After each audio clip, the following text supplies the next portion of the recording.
بسم الله الرحمن الرحيم الحمد لله والصلاة والسلام على رسول الله وعلى آله وأصحابه ومن تبعهم بإحسان يوم الدين. I ask Allah Almighty what we say is for us and it's not against us. And I ask Allah Almighty in this brief talk we have, it is going to be brief, is to reactivate our senses towards Muslim characters. Abu Bakr as-Siddiq, as I studied here and then I discovered, played a pivotal role because he's the first human being after a prophet. Prophet Muhammad ﷺ was the Muslim leader, right? And being in the place of a prophet, prophets of course, they get their inspiration and their teachings from Allah Almighty, and Jibreel, Wahy comes to them, guiding them for directions.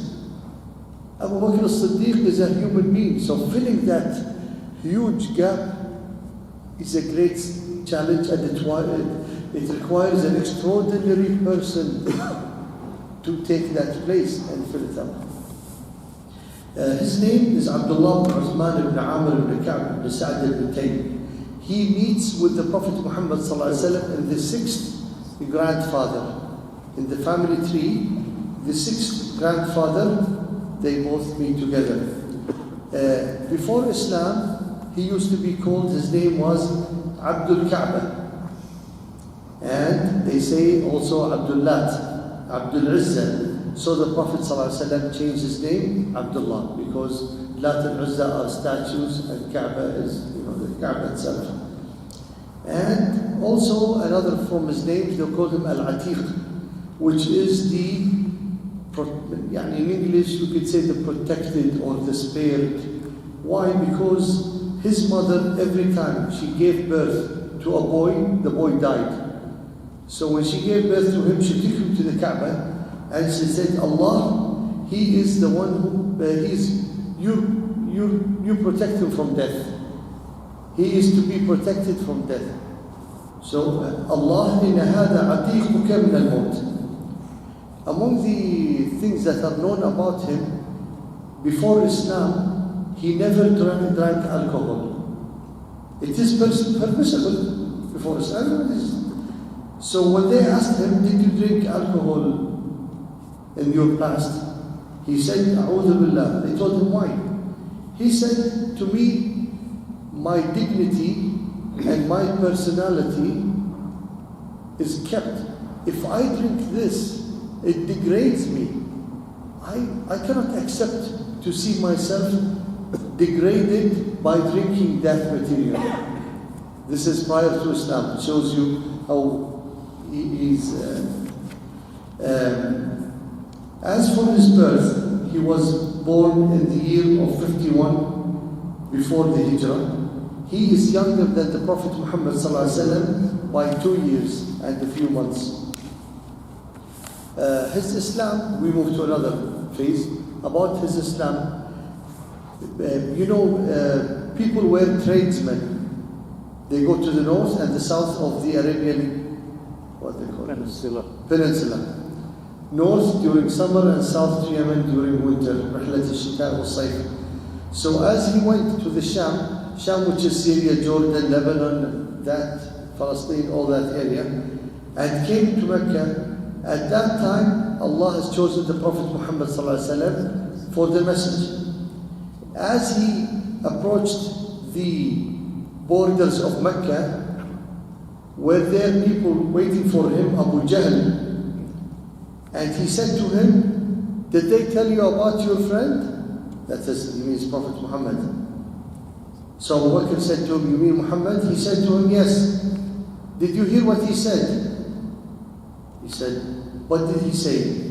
He says that there is a God in the heavens, and this God had sent Muhammad to us to worship that God, and we should neglect all the statues that we used to worship in. Abu Bakr said, did he mention to you that he's also inspired by the Spirit? Comes to him. He said, yes. He says that Jibreel came to him in Ghar Hira. So the face of Abu Bakr as-Siddiq shined like the sun. And he said his statement, he said, if that's what he said, I believe him. Those who were standing also with Abu Jahl were shocked to see Abu Bakr as-Siddiq. Without meeting the Prophet Muhammad, he said, if that's what he said, I believe him. And they carried out this statement. It became the talk of the town. Did you hear Abu Bakr? We just heard about this person. And then he said, how could he believe someone? And immediately Abu Bakr went to the house of the Prophet Muhammad ﷺ. And in the house he was with his wife Khadija. And someone said, I could see Abu Bakr as-Siddiq is approaching. So as he knocked the door, so the Prophet Muhammad ﷺ said to Khadija, open the door, it is Abu Bakr.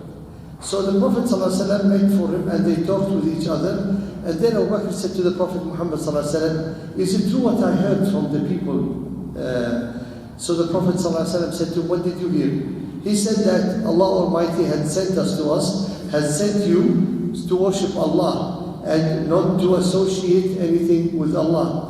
So the Prophet Muhammad ﷺ, and what was your answer to them? He said, I said to them, if that's what you said, I believe in it.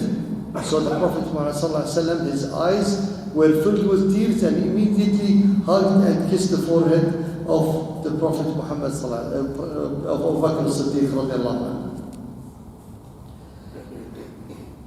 And then Abu Bakr as-Siddiq put his head down and he said, Ashhadu annaka as-Sadiq al-Amin, Ashhadu an la ilaha illallah. He said the word of Shahada in front of the Prophet Muhammad sallallahu alaihi wasallam. We move to another subject regarding him, about his behavior and his character. He was well known for being a humble person, in the way he dresses, in the way he eats, and in the way he drinks. And throughout his career, he later on became the leaders of Muslims. That has not changed him at all. One day he was seen in the markets of Medina and putting on his shoulder the sheepskin on his shoulders, carrying it over with him. His tribe and people said this is somewhat degrading for someone like him to carry the sheepskin on his back and he's walking around in the market. And they said to him, it's not a scene that is worthy of you, whom you represent as a character. He said, humbleness is extremely necessary when you obey Allah Almighty. By humbleness is the true obedience to Allah Almighty. لا تكون الطاعة طاعة الله إلا بالتواضع لله تعالى. The true obedience of Allah by being humble in yourself. And وَالزُّهْدْ فِي الْحَيَاةِ. And this life has no value in yourself. This is what guides you toward the total obedience of Allah Almighty. Before he became a Muslim, he was well known as a businessman and he's a wealthy person.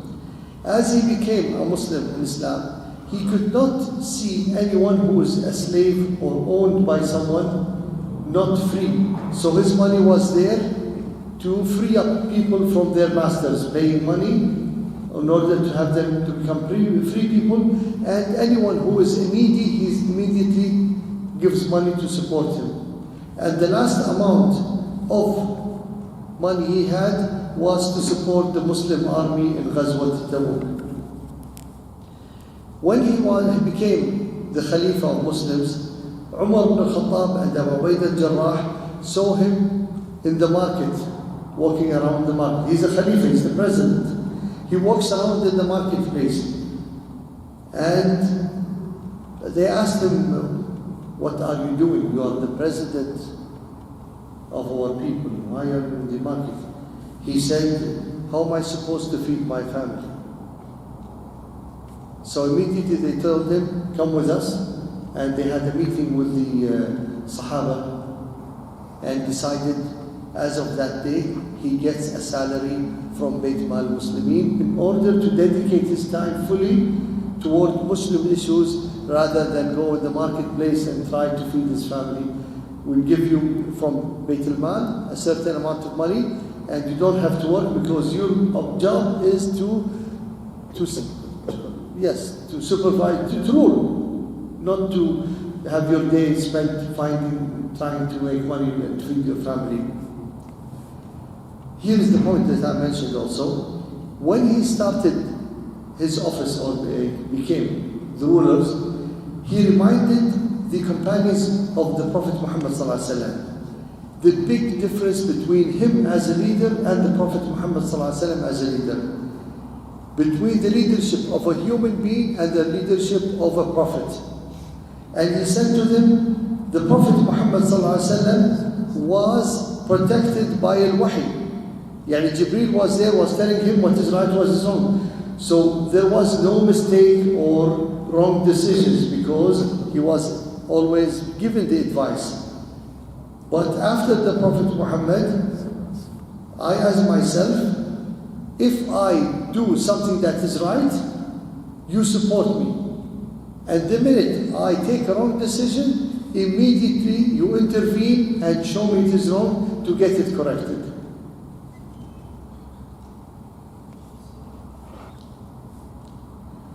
Some situations about Abu Bakr as-Siddiq. He had a servant, and that servant one day brought up food and gave it to Abu Bakr and started eating it. And as he finished eating it, he said to the boy, or the servant said to him, do you know what is this? Abu Bakr said, what is it? Well, what's exactly? Who brought that food? He said, in the past, before I became Muslim, that servant, I used to do, what do you call it? Not sorcery, where people sit and they tell them about their future. Fortune teller. Fortune teller, yeah, fortune teller. And I was doing this for someone, and he did not pay me, so his payback was this food who gave it to me today. So immediately Abu Bakr as-Siddiq induced vomiting for himself and vomited all the food. And he said, anybody that grows in haram, hellfire is supposed to take it.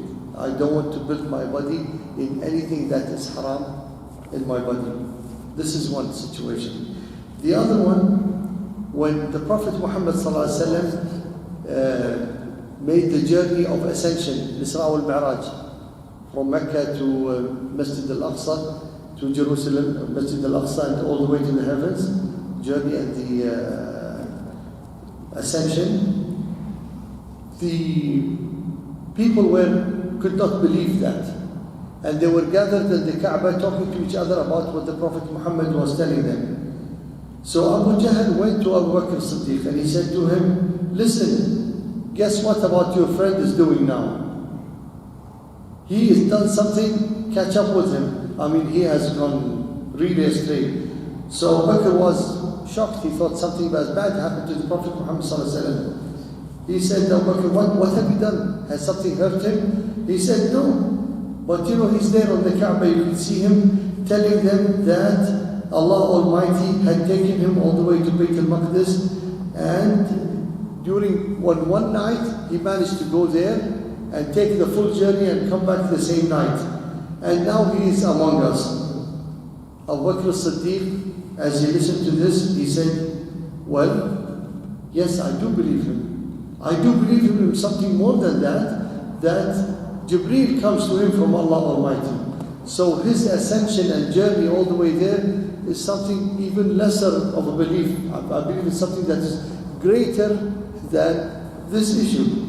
So yes, I believe him. So it is the well-known statement which is, إِن كَانَ قَالَ فَقَدْ صَدَقَ. If that's what he says, then what he said is true. Immediately, without any hesitation. The third situation is that Muslims in Mecca started migrating to Medina based on the commands of the Prophet Muhammad ﷺ. He came, Abu Bakr as-Siddiq came to the Prophet Muhammad ﷺ seeking the permission to migrate to Medina. So the Prophet Muhammad ﷺ said, hold on, wait, I'm just waiting Allah to permit me to migrate to Medina. So Abu Bakr said, you want me to come with you? I will wait. So Abu Bakr waited patiently to be the companion of the Prophet Muhammad ﷺ to migrate to Medina. So Aisha narrates, she said, one day we were at our home with my father Abu Bakr, and it was during noontime, the heat, the very hot weather. So someone said to Abu Bakr, here is Prophet Muhammad coming. So Abu Bakr said to him, why are you now? Noontime people go to their homes and rest. He said, I've been given permission to migrate to Medina, we have to leave now. So they went together to Ghar Thawr.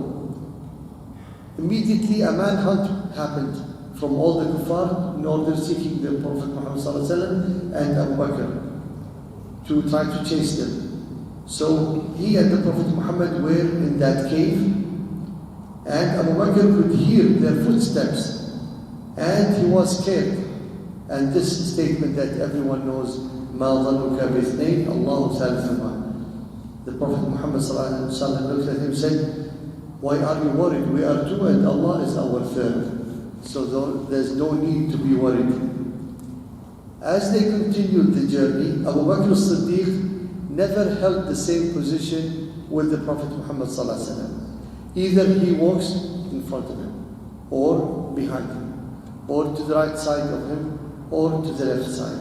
In front, to avoid if there is any surprise attack. In the back, perhaps there is a group trying to chase the Prophet Muhammad ﷺ. The right, maybe there is a certain trap. On the left, maybe there's a certain, someone might. So he was changing his position throughout the journey towards Medina. Another situation also, that during the death of the Prophet Muhammad ﷺ, where that situation required someone with nerves of steel in order to know what to take action for. Once he got the news that the Prophet Muhammad ﷺ had died, he immediately approached the home of the Prophet Muhammad ﷺ, and he saw him covered in the sheet. So he exposed the face of the Prophet Muhammad ﷺ, and he kissed him, and he said, you're beautiful alive, and you're more beautiful dead. And then he covered him back. And immediately he went to the people and he said, oh you people, if anyone is worshipping Muhammad, Muhammad has died. And anyone who worships Allah Almighty, Allah does not die. That is a statement that is kept in history. Another situation during Ghazwat Badr, Sa'd ibn Mu'adh instructed or suggested that they build a watchtower or post in a high location for the Prophet Muhammad ﷺ to observe the war and to give the instructions for the war. A high place, protected place. So the Prophet Muhammad ﷺ agreed on that. And next to him was Abu Bakr as-Siddiq, protecting him next to him. So the Prophet Muhammad ﷺ took some sand and then he threw it in the direction of the disbelievers, and he said, the faces are disrupted. And everybody got sand from that army of the enemies of Islam in their eyes and their faces. They could not see from the sand that the Prophet Muhammad ﷺ, every single man. And he started the Prophet Muhammad ﷺ giving the confidence, because it's the first war they went head to head against the kuffar, that Allah Almighty will give us the victory, just have the patience and fight. And the Prophet Muhammad ﷺ used to put his hand in locations where leaders of the kuffar, of the enemies of Islam, would die. He would put his hand in a place, he said, so and so will be killed here. So and so, you will find his body will be killed here. The name of this person will be killed there. And it was the exact location where they found their bodies killed in these locations in that war itself. And then the Prophet Muhammad ﷺ during Badr, he started praying to Allah Almighty for the support for the Muslims in their war. And Abu Bakr as-Siddiq felt sorry or emotional when he saw the Prophet Muhammad sallallahu alaihi wasallam, praying so much to Allah for that support for the Muslims to win the war. He said, so he stood behind him and said, Ya Rasulullah, don't worry, Allah Almighty will give us the support. Take it easy upon yourself. Allah Almighty will give us the support.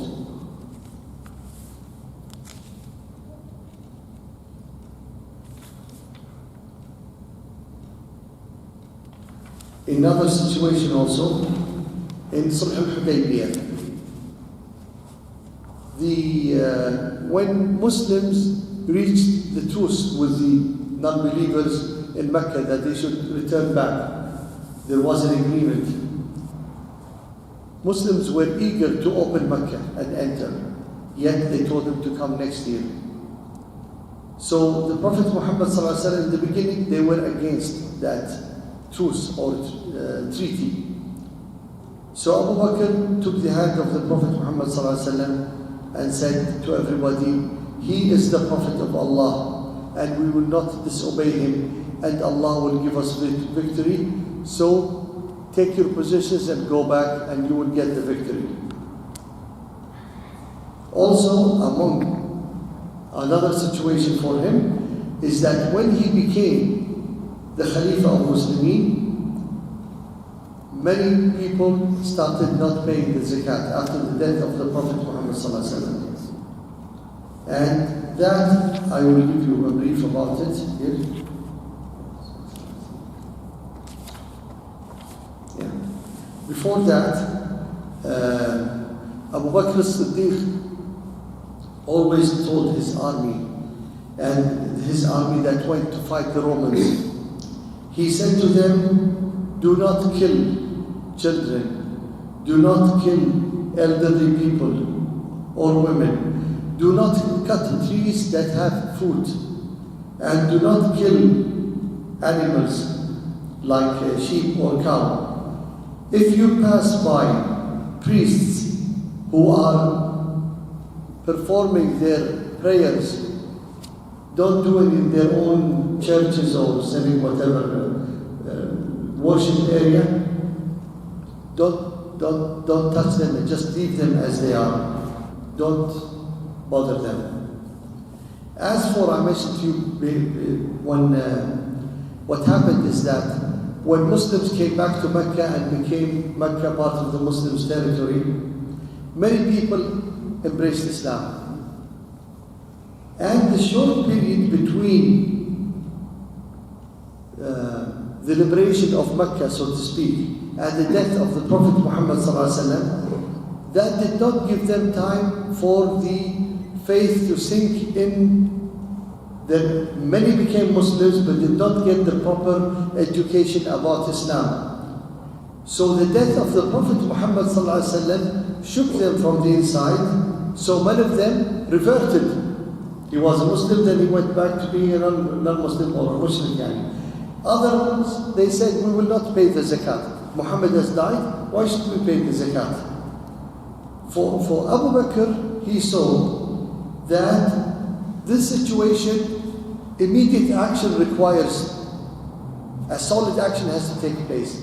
Because if he lets go that type of weakness, other principles of Islam would fall apart and everything, total chaos will happen.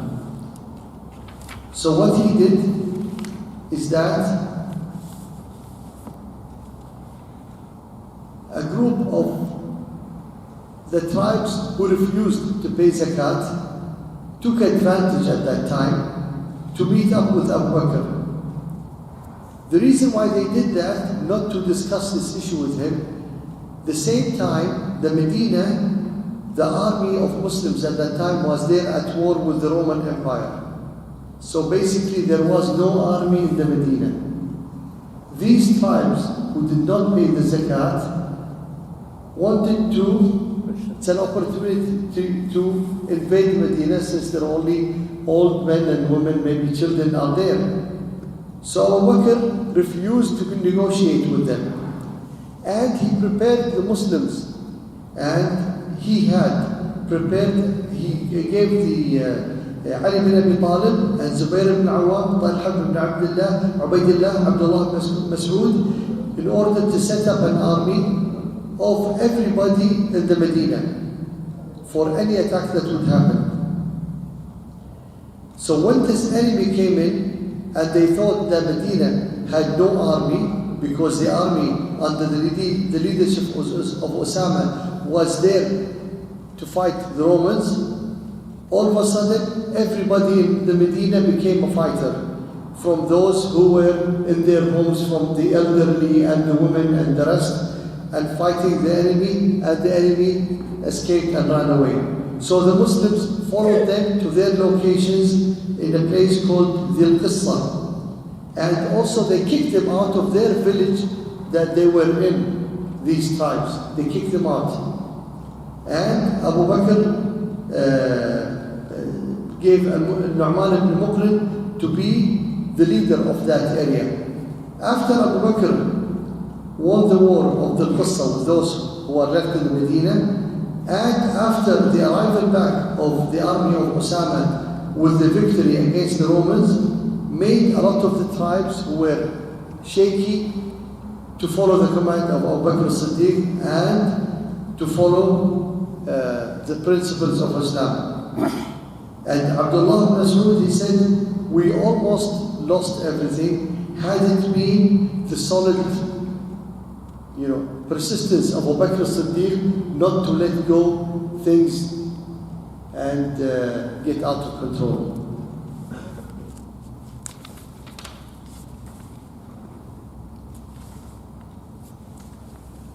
The death of Abu Bakr as-Siddiq. The death of Abu Bakr as-Siddiq was in the middle of Jamadi II, Al-Akhir, the year 13 of Al-Hijrah, before the liberation of Al-Yarmouk by 10 days. The reason of his sickness was he took a bath in a very cold day. So that had given him he became extremely sick. And he felt that this sickness will lead to his death. He knows that he is dying. So he returned everything that he owned to Bayt al-Mal Muslimin, like to the Ministry of Finance, or Bayt al-Mal, the Ministry of, or the Central Bank, or whatever, for the Muslims, the Ministry of, that's where the Muslims' money is kept. He returned a camel. He returned something that they used to milk the sheep in. He had returned the gown he used to wear, abaya, which is just like shawl, when he has to wear as he receives guests from other places and other countries. Bisht, yes. And also he had a servant that used to serve him, and he returned all of them back to the Muslim of the government, because this is what he had himself. So Umar ibn al-Khattab, as he saw this, he started to cry, "Oh Abu Bakr, you really give it a hard time for anyone to succeed you. You have reached to a level, it made it extremely difficult to any person to succeed you and to be at your level."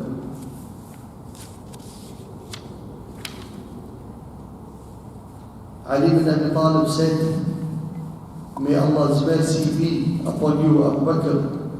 You were the first among us to be a Muslim. You are the most sincere among us in your faith. You are the wealthiest among us. You are the best one who protected the Prophet Muhammad ﷺ. And you had the best, you are the kindest person towards Muslims. And you are the closest resemblance in your features of the Prophet Muhammad ﷺ. In your looks, in your behavior, in your guidance, in the way you act towards things. May Allah reward you for the Islam and the Prophet ﷺ khayran. You have believed in the Prophet Muhammad ﷺ when everybody said that he was a liar. And you have supported Muhammad ﷺ when everybody was mean just to support him. And you stood up with him where everybody left him alone. Till Allah Almighty mentioned you in the Quran in Surah Al-Zumar, وَالَّذِي جَاءَ بِالصِّدْقِ وَصَدَّقَ بِهِ أُولَٰئِكَ هُمُ الْمُتَّقُونَ. الذي جاء بالصدق, the Prophet Muhammad sallallahu alaihi wasallam, وَصَدَّقَ بِهِ, that is Abu Bakr as-Siddiq.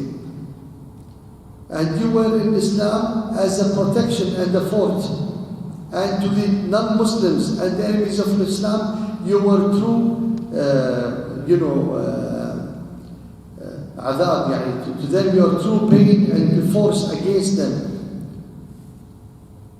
You have never been a coward. You were just like a big mountain that stones does not shake.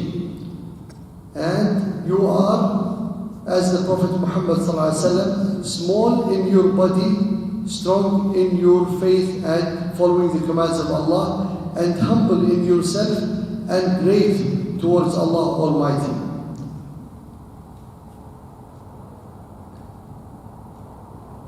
And to you, no one is strong unless if he is strong in truth. And no one is weak unless he is weak in truth. If someone is strong and he is cruel, you would take from him and give to the weak. And if the weak has the right with him, you stood up with the weak to give him his right. I ask Allah, he said, I ask Allah Almighty to reward you and reward us with you and never to get us astray after that. وَجَزَاكُمُ اللَّهُ خَيْرًا. This is a brief about the Abu Bakr Siddiq. A few points I'd like to, as I finish. First of all, the importance about learning about Muslim personalities, Khulafa Rashidin, Sahaba, companions of the Prophet Muhammad sallallahu alaihi wasallam, and the life of the Prophet Muhammad sallallahu alaihi wasallam. It is important for a person to study, because the Prophet Muhammad sallallahu alaihi wasallam, alaykum bi sunnati wa sunnati al-Khulafa al-Rashidin al-Ba'di. He said, follow my sunnah and follow the Khulafa al-Rashidin after me. So it's as if the Prophet Muhammad sallallahu alaihi wasallam is telling me and you, study what about me and the Khulafa al-Rashidin after me. And as I said to you, today is a basic, a small introduction. A full book about Abu Bakr would take you forever studying about all the situations. The second thing is that the Khilafah of Abu Bakr is the first practical application of governing with Islam without the Prophet Muhammad sallallahu alaihi wasallam. It's a pivotal point. The human being takes over after a prophet. So that's why studying it is important. The third thing is that studying the seerah of the Prophet Muhammad sallallahu alaihi wasallam, any way or manner. You could listen to lectures in your car or lessons and so forth. This helps you increase your faith and increases your love to the Prophet Muhammad sallallahu alaihi wasallam. The fourth thing is that while you read them, you will learn about the news of the past of nations before. And the verse of the Quran said, أَوَلَمْ يَسِيرُوا فِي الْأَرْضِ فَيَنْظُرُوا كَيْفَ كَانَ عَاقِبَةَ الَّذِينَ مِنْ قَبْلِهِمْ. Haven't they, seen around them what happened to the nations behind them? And basically, you learn from what has happened from in the past in your history, because this will help you and solidify your faith. So I ask Allah Almighty in this brief, a very, very, very brief description, not to say about Abu Bakr as-Siddiq, but basically to initiate that everyone among us should either, if you like to read a book, to read about the Prophet Muhammad sallallahu alaihi wasallam or Khulafa al-Rashidin, Abu Bakr as-Siddiq, or listen to lectures or seminars about these main characters for that importance in their life and in your faith. جزاكم الله خير وصلى الله على سيدنا محمد.